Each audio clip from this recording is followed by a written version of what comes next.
Con il presidente Putin abbiamo confermato l'eccellente stato delle nostre relazioni bilaterali. Lo stato delle relazioni tra Italia e Russia è eccellente. Lo afferma il premier Conte ricevendo a Roma il presidente Putin. Il messaggio è tranquillizzante, anzi soporifero nei confronti dell'opinione pubblica. Ci si limita fondamentalmente allo stato delle relazioni economiche. La Russia, dove operano 500 aziende italiane, è il quinto mercato extraeuropeo per il nostro export e fornisce il 35% del fabbisogno italiano di gas naturale. L'Italia è un nostro partner molto importante economico. Nel 2018 l'interscambio è aumentato fino a 27 miliardi di dollari. Vorrei far ricordare nel 2013 l'interscambio costituiva 54 miliardi. L'interscambio, precisa Putin, è stato di 27 miliardi di dollari nel 2018, ma nel 2013 ammontava a 54 miliardi di dollari. Si è quindi dimezzato a causa di quello che Conte definisce il deterioramento delle relazioni tra Russia e Unione Europea che ha portato alle sanzioni europee. In realtà, sanzioni decise a Washington. Nonostante ciò, vi è tra i due paesi, dice Conte, una intensa relazione a tutti i livelli.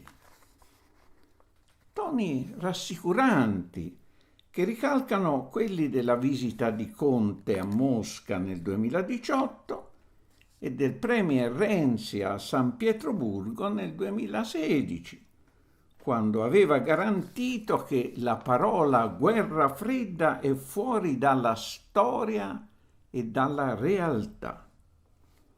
Prosegue così la sceneggiata. Nelle relazioni con la Russia, Conte, come Renzi nel 2016, si presenta unicamente nelle vesti di capo di governo di un paese dell'Unione Europea, nascondendo dietro le quinte l'appartenenza dell'Italia alla NATO, sotto comando degli Stati Uniti, considerati alleato privilegiato.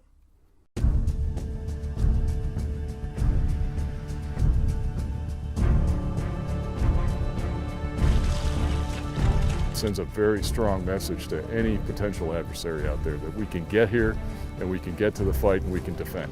So I'm really proud of that.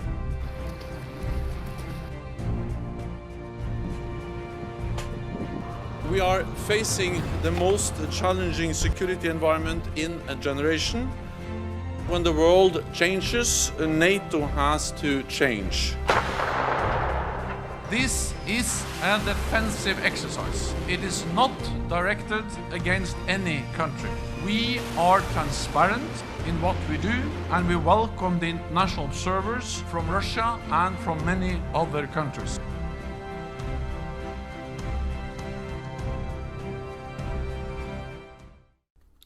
Al tavolo Italia-Russia continua quindi a sedere quale convitato di pietra l'alleato privilegiato, sulla cui scia si colloca l'Italia. Il governo Conte dichiara eccellente lo stato delle relazioni con la Russia quando appena una settimana prima in sede NATO ha accusato di nuovo la Russia di aver violato il trattato INF in base alle prove fornite da Washington, accodandosi alla decisione USA di affossare il trattato per schierare in Europa nuovi missili nucleari a raggio intermedio puntati sulla Russia. Il 3 luglio, il giorno prima della visita di Putin in Italia, è stata pubblicata a Mosca la legge da lui firmata che che sospende la partecipazione russa al trattato. Si tratta di una mossa preventiva prima che Washington esca definitivamente il 2 agosto. Lo stesso Putin ha avvertito che se gli USA schiereranno nuove armi nucleari in Europa a ridosso della Russia, questa punterà i suoi missili sulle zone in cui sono dislocate. E così ha avvertita anche l'Italia, che si prepara a ospitare dal 2020 le nuove bombe nucleari B-6112, a disposizione anche dell'aeronautica italiana sotto comando USA. Una settimana prima della conferma dell'eccellente stato delle relazioni con la Russia, il governo Conte ha confermato la partecipazione italiana alla forza NATO sotto comando USA di 30 navi da guerra, 30 battaglioni e 30 squadre aeree dispiegabili entro 30 giorni in Europa contro la Russia a partire dal 2020. Sempre in funzione antirussia, navi italiane partecipano a esercitazioni NATO di guerra sottomarina. Forze meccanizzate italiane fanno parte del gruppo di battaglia NATO in Lettonia e la brigata corazzata Ariete si è esercitata 2 settimane fa in Polonia, mentre caccia italiani Eurofighter Typhoon vengono schierati in Romania e Lettonia. Tutto ciò conferma che la politica estera e militare italiana viene decisa non a Roma, ma a Washington, in barba al sovranismo attribuito all'attuale governo. Le relazioni economiche con la Russia e anche quelle con la Cina poggiano sulle sabbie mobili della dipendenza italiana dalle decisioni strategiche di Washington.